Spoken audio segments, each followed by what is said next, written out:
Hi everyone. Good evening. Can you hear me very well? Okay. I know this is a small gathering. I almost feel like I don't need a mic, but since I've been given one, okay, I'll make use of it. So, Mac, thank you very much for inviting me. I'm really glad to be here, and I'm very happy, that I get this opportunity to share the story of Sprout. So, a little introduction about myself. So, I am from India, and I came to the Philippines to pursue an MBA at the Asian Institute of Management around 13 years ago. So that's where I met my wife, who happens to be a Filipina. She was my classmate. We got married, and I have been in the Philippines since then. And I joined Sprout sometime in 2019, and I have been with Sprout since then. So in the last 6 years, we have actually seen a lot of growth. And something, that I would want to address, so Mac has very graciously called Sprout a hyper growth company, but we actually fall short of the definition by 2%. So a hypergrowth company by definition is a company that grows at 40% compounded annual growth rate. We are at 38. Maybe next year we might be hypergrowth, who knows? So anyways, I'm going to talk about growth lessons, okay, that we have learned over the 10-year journey of bringing Sprout from, like a fledgling, literally from a sprout, to what it is right now. So a quick history. Sprout was actually founded, created in the Philippines in 2015 to solve a problem, that's very unique to the Philippines. If you guys, are running businesses or have been part of businesses, you might be able to relate to it. The timekeeping and payroll in the Philippines is very, very complicated. Yeah? It might be one of the most complicated in the world. And that's the reason, why Sprout was born. So from 2015 to, let's say, to the time I joined, it was still mostly focused, on the core timekeeping and payroll problem. In the last 6 or so years, we have really grown. We have had a lot of milestone in terms of, the funding that we have received, the number of clients we have, the number of products we have. And lastly, last year, we were able to expand to Thailand. So as of now, Sprout operates in 2 countries. Hopefully, by God's grace, we will be able to expand to more. So before I start diving into the lessons, when Mac invited me, he said that I should talk about some lessons, that we have learned, from our journey in Sprout. So the way I have structured it is, each lesson is accompanied by a story, okay, for the mistake that we avoided and what did we learn from it. So I hope, that ways it's more relevant. So the first and foremost, how Sprout came to be. So our founder is an American who had exposure to Silicon Valley. When he discovered, this very painful problem of timekeeping and payroll, and he created a solution for it, he was like, okay, let's launch it to the market. Let's do SEO. Let's drive traffic to the website. Let's give everyone, free access. And then when they like it, it will convert. So he was trying to copy the model of Silicon Valley, but this was a mistake because what worked there, what worked in the US, okay, or any first world country for that matter, did not work in the Philippines. Okay. And that is a big, big lesson, which led to, back then I was not a part of the company, right? But what it led to was really, really spending a lot of time, knowing the market and knowing the customer and understanding the customer's preferences, okay? And figuring out, the right way to put the solution in the hands of the customer that actually led to traction and then, led to growth. So the lesson there was, like really knowing the customer, really trying to understand the nuances of your customer, building specifically for that customer. And, once you have tackled these 2 steps, okay, if you have solved the problem well enough, and you can find a few customers for it, from that point onwards, it's like a no-brainer, it's a snowball effect. You start getting more and more customers. Okay. Now, this might seem like something very obvious, okay, something that, what's new about it? But I promise you, when you look around, okay, you will see that a lot of the times, okay, we actually overlook this very obvious fact, okay, that we don't know our customers well enough. We don't know whom are we solving for. A lot of the times, we are making assumptions about what the customer actually sees or feels or experiences, okay, and then through those assumptions, we end up designing the wrong product or the wrong solution. Okay? So it's extremely, extremely important to just spend as much time as you can with customers, okay, so that you get to know them and understand what to build for them. By the way, please feel free to, chime in with any question anytime, okay? It would be great, if this was like more like a discussion rather than, me lecturing, okay? I don't want to be a boring old professor. So this second lesson, is about growing deep versus broad. So I told you about the origin story of Sprout, about its genesis, right? It was created It was born because it was trying to solve a very particular, a very unique problem that nobody else in the world was solving for. Like there have been HRISs, global HRISs. You may have heard of them. There are Workdays and Bamboo HRs and SAP Success Factors and whatnot, right?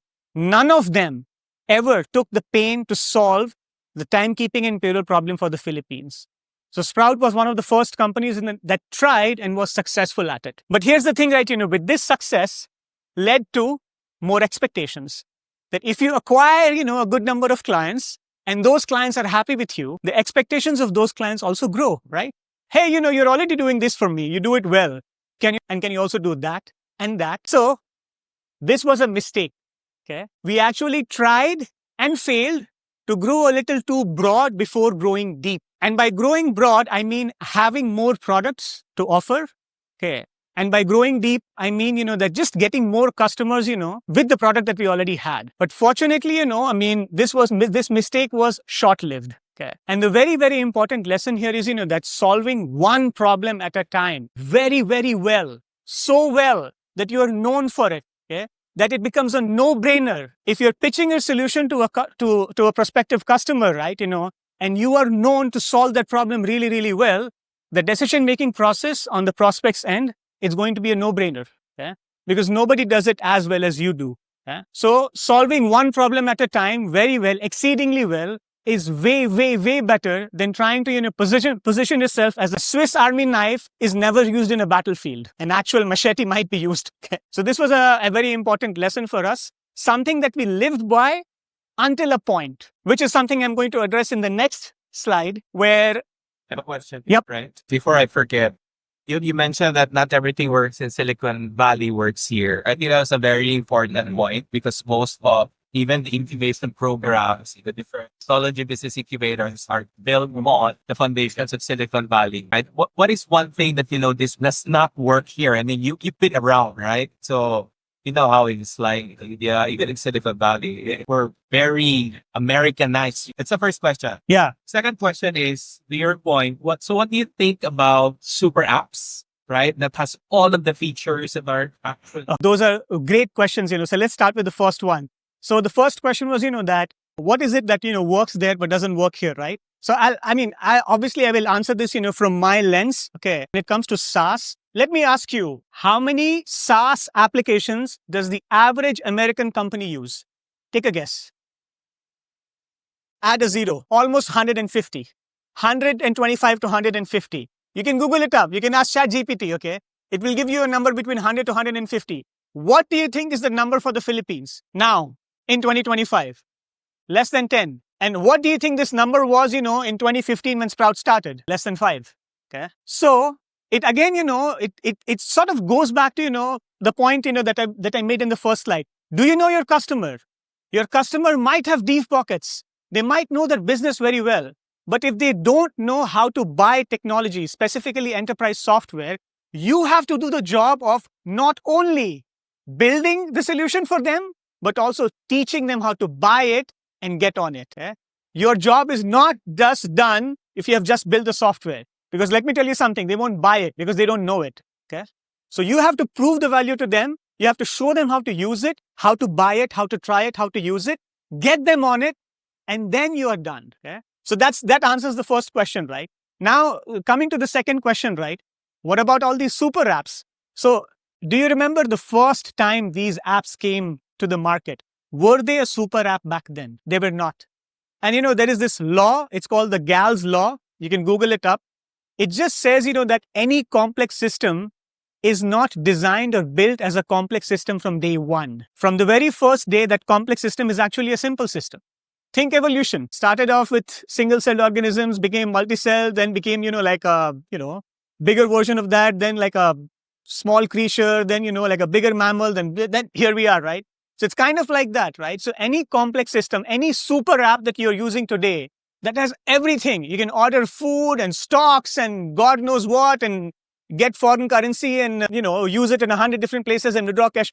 All of those functionalities, were added gradually once the fundamental problem that app was trying to solve was solved. Grab started because, they copied Uber, but Uber was trying to solve the problem of transportation, right? Now Uber and Grab are super apps. Okay. The same with Gcash, right? Initially, Gcash was just trying to be a mobile wallet, right? Now it does so many things, right? So the fundamental principle there is, that you can't be everything from day one. On day one and perhaps up to day 10, you have to be exceedingly well, that it becomes a no-brainer for your customer to not even think twice that, I'm sure, that these guys, will solve my problem well. Okay, moving on.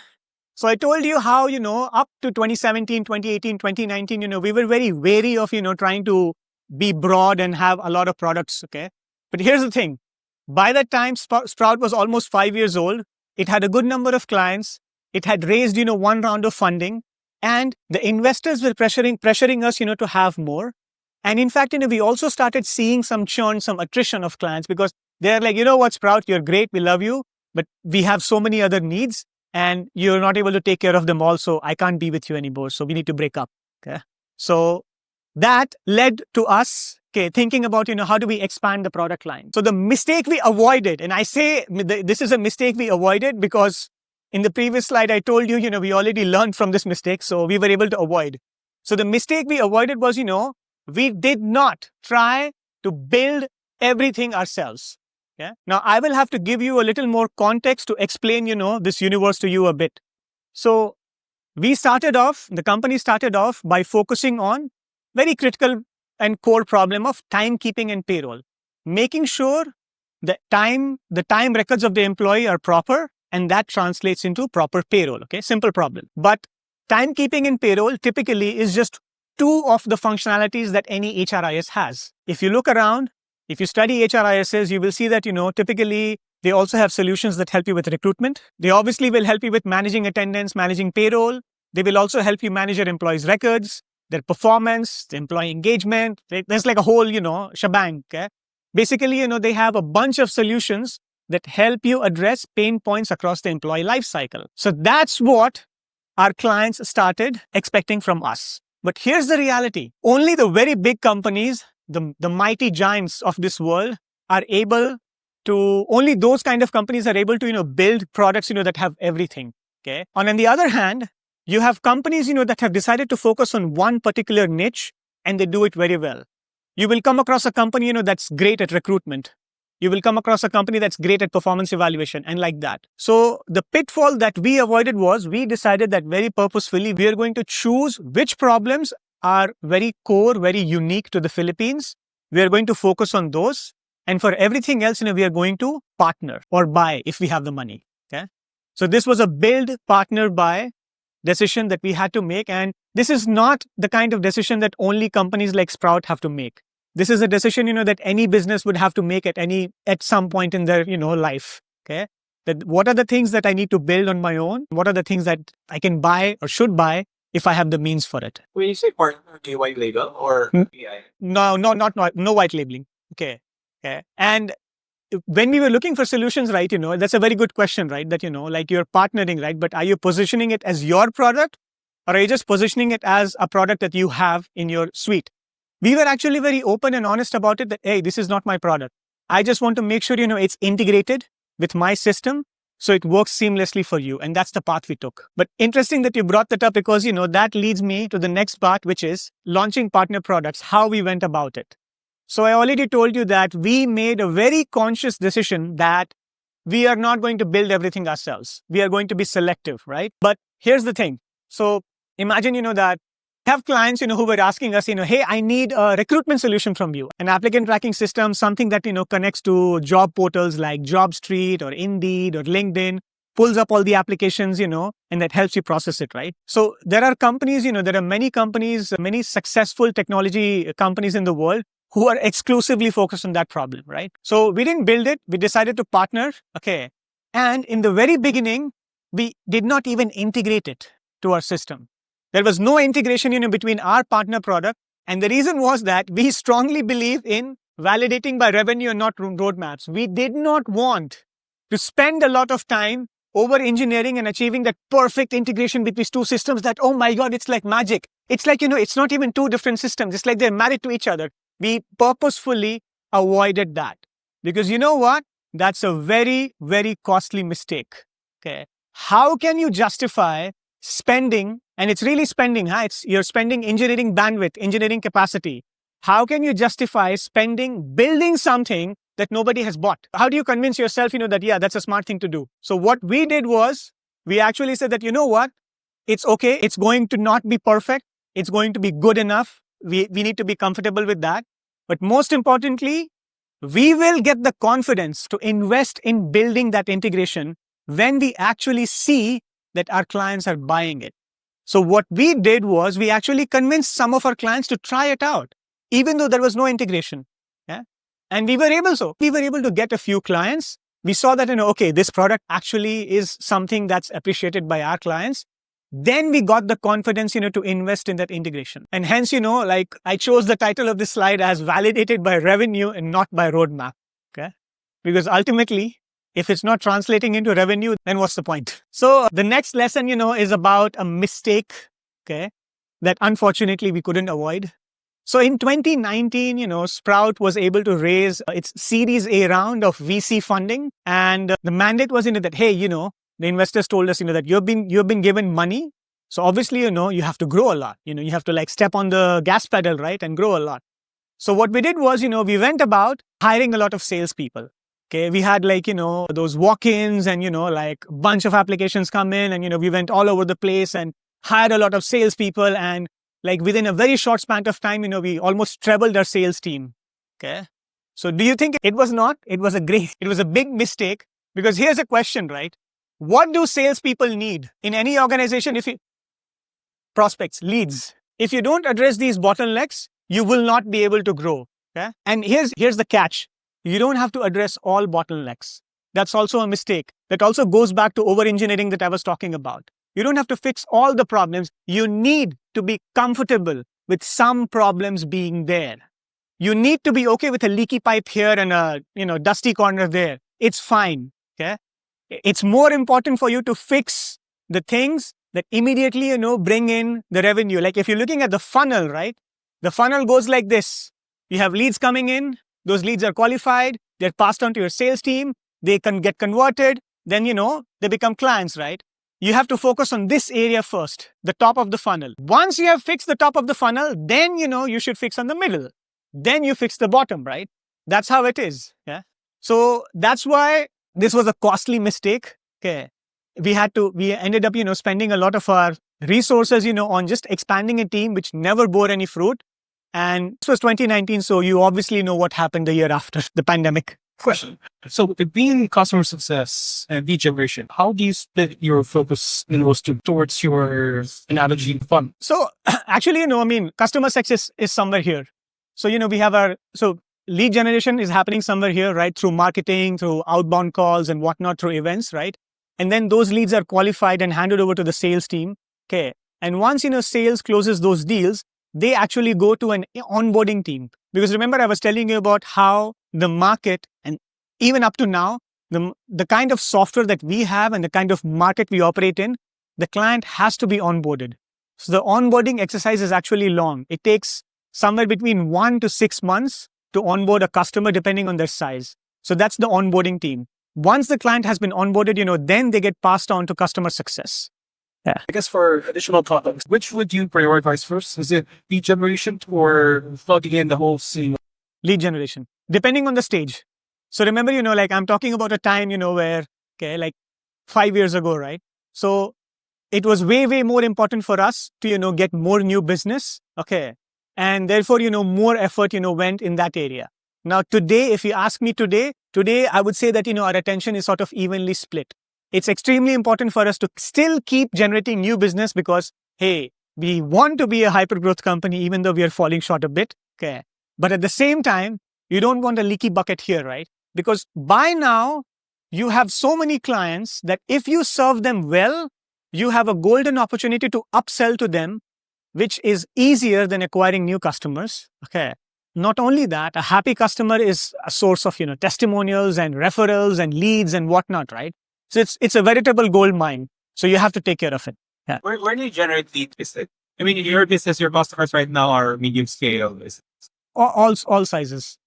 Yeah. So we have customer. Basically, you can say that, from 2 to 10, 20,000 headcount. We have companies that are as small as like 3 or 4 people. And interestingly, we did not have a credible offering, for companies in that segment, but we created one because we realized, that when a company is that small, the owner or the founder of that company just wants to focus on growing their business. They don't want to worry about doing payroll and filing SSS reports and worrying about BIR and PUGIBIG and penalties. So we were like, you know what? Here's a service. We'll take care of it for you. Okay. And then when you grow as a company, then you can start using your software. So we have clients across, like all the segments.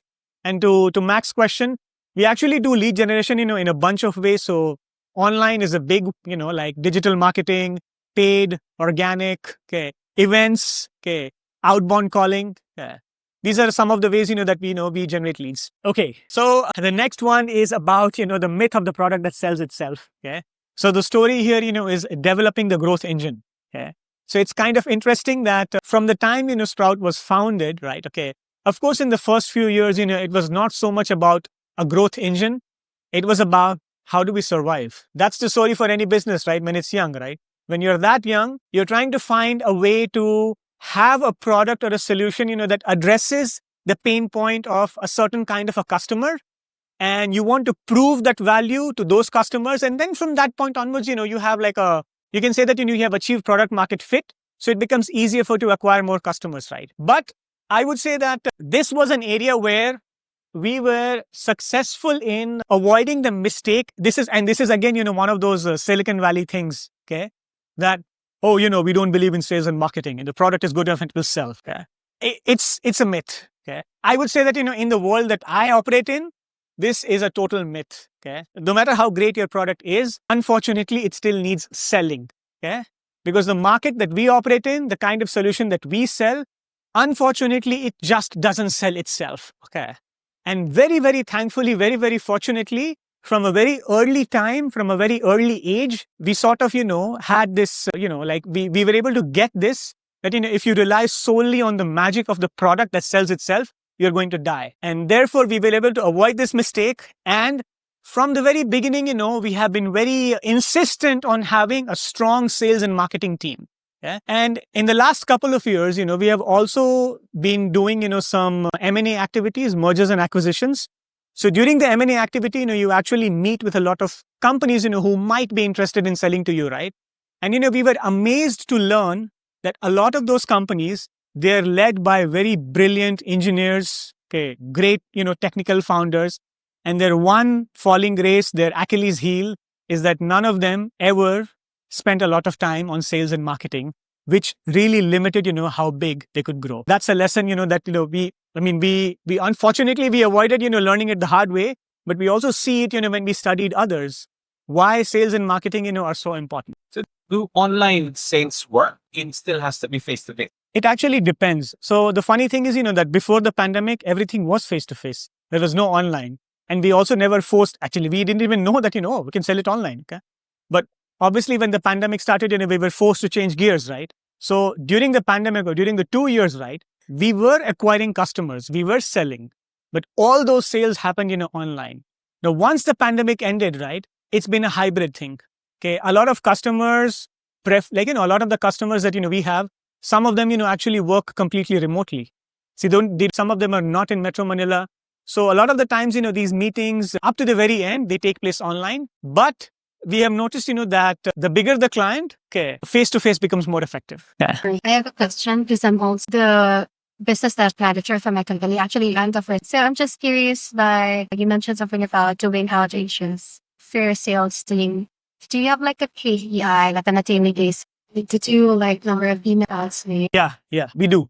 Yes. So it's not just the KPI, of the salesperson. So we also have a dedicated team, that's focused, on calling. We call them SDRs.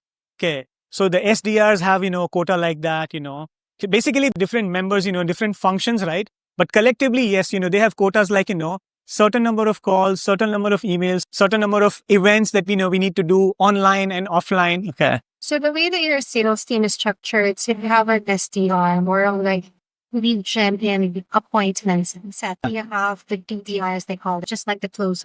Yeah, correct. I noticed like in US, Yes. sales team. Yes. Then you have Yes. And here in the Philippines, No, you were right, that some companies do it like that, right? In some companies, they have this thing called the account executive. And what they do is, that, okay, you are responsible for generating the lead, then you close the deal, then you manage that account.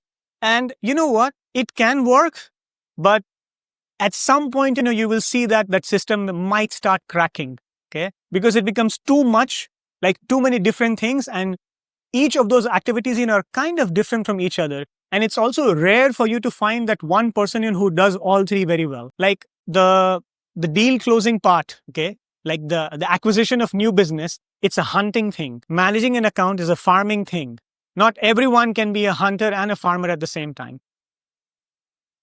Oh, well, fortunately, we never got stuck there because early on, like our founder, figured out, that, okay, that, what, this methodology won't work. So we're going to split it. But, in the very early stages of Sprout, it was like that. Yeah? Like, there were like all these people, who were donning multiple hats. But actually, that's true in any startup, right? In early startups, like practically everybody in that very small team is doing multiple things, right? But as you start growing, you see the need, to introduce specialization, right? Okay, and sort of break it up because that's how you're able to scale it well. fair enough. I mean, we recently got lead acquisition. I mean, I've been doing like hunt as well, but then now how my company added another person, like, and you're still sitting how that would help everything. Yeah. I mean, it should. Yeah. There will be a transition period, where, okay, you will still figure out, that how to divide responsibilities, right? Okay. But at some point, it will. That setup, should work. Someone focused exclusively on the closing part and then, someone taking over, to service the clients after the deal has been closed.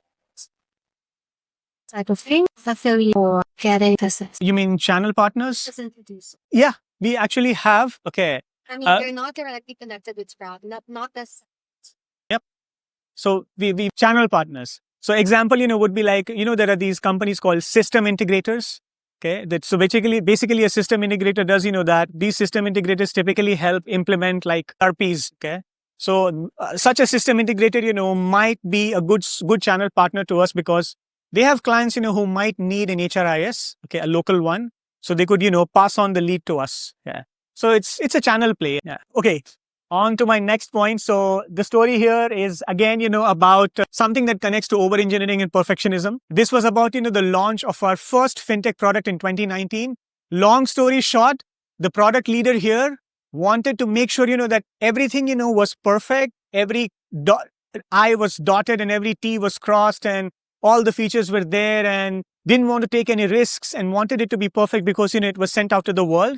And what our CEO did was, he's just like forced it. It's like, no, this is when we are launching. This is when we're launching it to all the clients. This is when, you are going to do this, right? And in hindsight, it worked because again, trying to over-engineer everything and trying to make sure, it's perfect. It's never going to work because nothing is ever perfect. Okay. And the lesson here was, that like, and this is something, that we sort of do like practice on a daily basis, right? We don't spend too long trying to perfect a thing. We believe, in bias for action. We believe in like, okay, you have an idea, you polish it a bit. Even if the idea is rough, you throw it out and you see, how it works. And then from that point onwards, you iterate over it. It's kind of like, like an engineering principle, agile. Yeah. You build something, you have the first iteration, you send it to the market, you see how it reacts. You get the feedback, you build again, you repeat, okay? And this is how, end up creating something that works, right? So the lesson here really was, that, you have to be comfortable with chaos because that chaos will help you identify where the cracks are and then you fix those cracks, okay? Not the cracks that you think, that you're imagining in your head.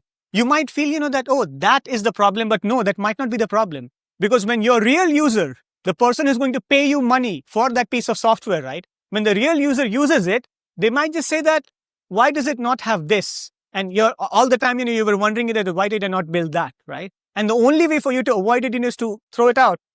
Okay, let chaos teach you. Okay, structure needs to be built as a response and not as a prerequisite. So the next few slides, are very specific to hiring. Okay, so I'm going to talk about different experiences that we had when it comes to hiring people and. Obviously, like no company can grow to any height whatsoever, right? Okay, without the right people. And we have learned some of these lessons the hard way. Some we were able to, actually, when it comes to hiring, I don't think there was a mistake that we were able to avoid. Everything that I'm going to share with you is something that we learned the hard way. So sometime, in 2023, we decided, that, okay, our company has become so big that we need to sort of divide it into business units. And we had this idea, that, we need to hire like a person, like a senior hire from outside, and that person will be like the CEO of the BU. So we actually hired such people, but it didn't work out. It totally bombed. And the reason it didn't work out is because, oops, what's happening? Okay, so the reason it didn't work out is because these roles were heavily, required a lot of collaboration across divisions, across the entire company. And what we noticed was, that trying to import leaders for a role that requires a lot of cross-team, cross-division collaboration didn't work because none of those leaders had any relationships, had any know-how of how the organization works, how it's structured, how to deal with the different actors involved. And that was a big, big lesson for us. We saw that, when we hired people for functions, like we hired someone to head sales, we hired someone to head support, okay? Those are well-defined functions, right? And these leaders were successful. But when we hired people, to sort of lead like a cross-divisional initiative where they have to deal with, like 5 different divisions or 7 different teams, it was a disaster. What worked in these cases was, grooming people, letting them, simmer in the organization for a while, and then sort of promoting them in that direction. And that has been successful. So that was like a huge lesson, that, now we know, how to go about it, whenever we have an initiative like this. The next one, for the want of a, better title, I call it early BS detection system. And this all again pertains to hiring very senior people. So hiring people at director, VP, and C levels. So here's the thing. I'm sure, all of you hear about it, read about it, how culture, is very important. Culture eats strategy for breakfast, culture this, culture that, right? Okay. Well, it's cliched, but it's true. Okay. And when you're hiring people, at this level and you're bringing them from the outside, if you are not vigilant about whom you hired and what sort of values are they bringing, right? And what kind of environment are they going to create in your organization, it's going to be a disaster. And unfortunately for us, it did happen, okay, that way. That we got, and this is not something, that it's just me who has experienced it in my lifetime at this company. When I spoke to the founders about it, from the beginning of the company up until now, this has happened many, many times, okay? And, some kind of a formula that I could give you that if you do this, you won't avoid this mistake, but I'm sorry, there is none, okay? You really have to spend a lot of time getting to know them, like trying to find out, how they're interacting with others, what others have to say about them. It's kind of black magic-y, okay? You have to, really spend time and really be, very attentive whenever you have a senior hire like that, because if you're not careful, because of the position and authority that you have given to that person, and because you operate in a culture which, whether you like it or not, bows to authority, right? Okay? That could spell disaster. So you have to be very careful. One suggestion that I can give is that sometimes, what might work is instead of giving them a full-time position, engage them as a consultant for a few months, give them a very specific project with a very specific outcome. Okay? Because, when you talk about a consulting project, that can also go down the shitter because you don't know what you want them to do. So how will you know that they have succeeded, right? So as long as you're clear, on what the expected outcome is from that project, right? That might be a good way to engage with them and figure out, whether they're a good fit for your company or not. Okay. This is my personal favorite, hiring fast and firing slow. The story here is really the evolution of our hiring philosophy. So this is not something, that like, I'm sure, that Sprout is not the only company who has fallen prey to it. This happens all over the world, all of the time, since time immemorial. We are always in a rush. We want to fill it as fast as we can. And depending upon the culture and the country, right, when it comes to letting go of the person, when it's not working out, it tends out to be a very slow, painful, tentative process because we are worried about feelings and emotions and, legality of it. But the reality is that, this is the mistake. What you have to do is the opposite of this, which is, okay, you have to hire slow. Okay. And in Sprout, we actually have a rule, where when a team says, that, oh my God, we need to hire people. Why? Because 2 people from my team had to work overtime yesterday. So what? Yeah? The rule is, that up until the point, where the entire team is not feeling stretched, okay? And they don't feel stretched for a while, you can't justify, expanding the team. Okay? Now, it might sound harsh. It might sound that, oh my God, you guys are slave drivers, but it actually makes a lot of sense. It's rooted in fiscal discipline because there is also seasonality, right? There are seasons, where a team's workload goes up and goes down. And whenever something like this happens, right, the first reaction of the team and the leader should be, have you figured out ways to automate? What are you doing right now that you should not be doing? Have you guys, read Elon Musk's biography, the Walter Isaacson biography? It's a great read. You should read it. In spite of all the crazy things that Elon Musk says and does, okay, that book is great because one of the principles in that book was, and this is how he actually ended up building rockets and whatnot is, the first principle thinking, that when you're looking at something and how something gets done, take it all apart and remove the things, that are not adding any value. Delete, right? So when something like this happens, when a team is groaning about workload and, having too many things to do, right? The question is that, what are you doing that you should not be doing? What are you doing that can be outsourced to a tool or to somebody else, right? Or you should stop doing. And if you have addressed those things, then, you can go about hiring in a very slow and deliberate manner because the person that you're going to choose is going to, be an instrumental part of your team who will help you grow. If you're going to rush that decision, it's going to be painful. And just like you have to hire slow, when it comes to letting go of someone who's not working out, it has to be fast. Okay? I know I'm saying this publicly. I hope it doesn't, come and bite me in my ass. But when it comes, to letting go, the principle here is that, look, it's like a relationship. If you and I don't get along, okay, there is no point in us, continuing this relationship. That's pretty much it. Yeah? That person is not a right fit for your company. That person will never prosper in your company. Why do you want to make that person suffer? And while that person is suffering, you are also suffering, by the way. If you feel, that you are this great manager, leader of people who can take someone who is actually not interested and turn them into like a level 9 on 10 employee, you are grossly mistaken. That doesn't happen. But if you have someone in your team who's a 7, you can bring them up to a 9. And your time, because it's limited, is best spent, on that 7 going to 9. Okay, that's the reality of the world. This one is something that I would say mistake we mostly avoid. It's hard to avoid, when your company grows, when specialization creeps in, when you have different functions and each one of them, have different KPIs. Okay, it happens. Okay, that there will be a little bit of us against them. Okay. That sales will complain that the leads that the marketing gave them were shit. And marketing will complain, that sales is very picky when it comes to choosing leads. And this happens all the time. But as leaders, you have to really fight this hard. You have to fight this tooth and nail because your customers don't give a rat's. Your customers interface with one company, with one brand. They don't care which division, which company, which team are they dealing with, right? Okay. And if you have to constantly repeat, you cannot have an atmosphere, right, where, the different teams are fighting, right? This is some of the things, something, that, we constantly repeat in our town halls, okay? That, we cannot be like this, okay? Of course, those are just words. It won't translate into anything if you actually don't, take actions to address it as well, okay? This is I think my last one, that the cash in the bank is worth 10x on the P&L. So there have been a couple of times in the history of Sprout, I think pre-2019, where it almost ran out of fuel, okay? And I would say that it was a mistake that we avoided.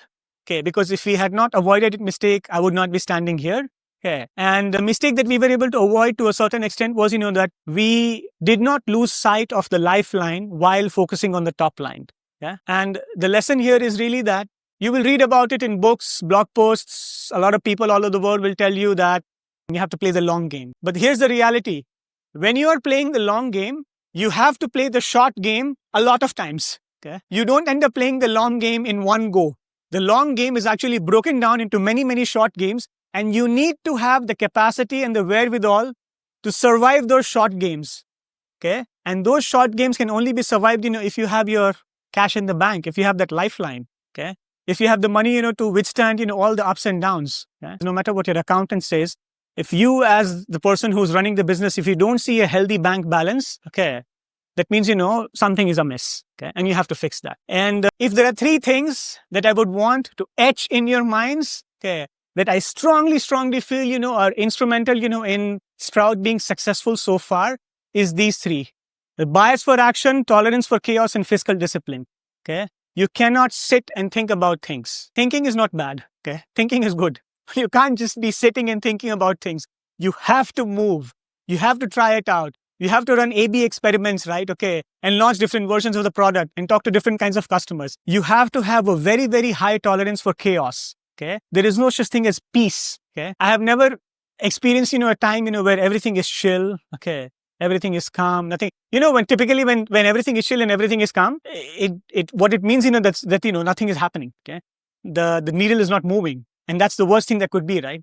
So a tolerance for chaos across everything that you do. Okay, hiring, firing, clients, operations, everything, right? You need to have a healthy tolerance for chaos. Okay, don't expect the absence of chaos as a good sign. It's actually a bad sign, I would say. And lastly, fiscal discipline. Okay, whatever you're doing, if you don't have fiscal discipline to ensure, that you have a healthy bank balance, okay, you have your cash flow is healthy, okay, you won't be able to survive and, basically make it in the long run. Okay, most startups go out of business because of the last one, right?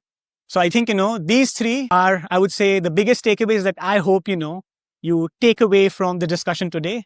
And I would love, to take any more questions if you have. Round of applause. Does that help? Yeah. I think we have time for 1 or 2 questions. Anybody has a question? Yep. Okay. I found it very interesting, the slide on hiring. Yeah. But when was the timeline that you realized that as a company? So the question is, when did we realize as a company that we need to hire slow and fire fast? Perhaps I would say this became very apparent after the pandemic, and it's funny that it became very apparent after the pandemic because during the pandemic, anybody that you hired, that person never had any face-to-face interaction, with their colleagues, right?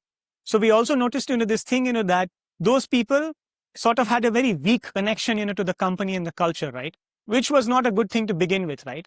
And when we tugged on that a bit, we also figured out, that one of the mistakes that happen, or rather is happening is, that we are not very deliberate when it comes to the hiring process. We are kind of jumping the gun. It's like first interview, second interview, you're hired. Okay. So that's when we introduced, a more rigorous hiring process where across all levels, everybody is given a take-home exercise. You won't get hired if you don't do the take-home exercise. Yeah. So Sprout is out a decade now. Yeah. So that was a midlife when you... Post midlife, I would say. Maybe in the last 3 years. Yeah. Yeah. So 4 years. So the pandemic was a blessing in disguise for you. In a way, yes. Okay. Although it was very hard, and we also had to do a round of retrenchment during the pandemic. Okay. But overall, it was I would say it was a blessing. Yeah. So if the pandemic didn't happen, were you able to cover that one? Perhaps no. What do you think? Perhaps no. I mean, honest answer. Most likely no. Thank you. I think Round there of is a- applause. Yeah, one more question there. Hi. Hi. I was curious with your point for build partner advice. So I think you were able to explain clearly in what features you're supposed to build. But I'm wondering, how do you differentiate when you want to partner with someone or what you want to buy? Like, is it acquisition in terms of company or just features that they offer? So actually, acquisition of a product or a technology, okay, which might be either buying the company or a part of the company. Okay. But the honest answer there is, buy, at least at that point when we started thinking about it, buy was not really an option because to buy, you needed money. Okay. So we didn't have the means back then. Okay. But post Series B, we had a few extra dollars in the bank that we were able to afford, basically we were able to have that option and we exercised that option a couple of times. How do you vet in terms of partnerships before you were able to afford buying? So in the very beginning, obviously when we first started it, it was a theoretical exercise, right? So initially we brainstormed and came up with a bunch of criteria that, the company must be this, the product must be like this. Most important factor there was price because we were trying to get products for a very price sensitive market, right? So we were looking at, how affordable can the product be? That was the most important thing. But gradually over time, we have learned a bunch of other things, right? That can the company, if let's say, you're partnering with a company that's US based, the time zone difference is going to be a pain in the unmentionable. Okay. So if you try to partner with someone, that's, let's say, South Asia, Southeast Asia, Australia, right? It's easier, when it comes to support and other things. Okay? So we also learned a bunch of things, that, and then, there are companies that have a very B2C mindset that, they have no interest in talking to clients. They are like, this is the website, this is the product, this is how you pay me. I don't want to talk to you. We are on the other hand, that we want to sit in our client's lap. We are needy. We talk to our clients a lot. We engage a lot with our clients. The way we sell is very different, right? So when we as a company try to partner with that company, it's kind of like mixing oil and water. Okay. So we noticed, that if we partner with a company that is similar, that has a similar sales methodology than ours, it's easier. Okay. So these are some of the things, that we have learned over time, that, and a few other things about, how the company manages their contracts, how they bill, how they handle operations or their support, etc., etc. These things were learned the hard way by actually, like trying and failing and figuring out that, oh, okay, this is not a good partner for us. Okay. So thank you.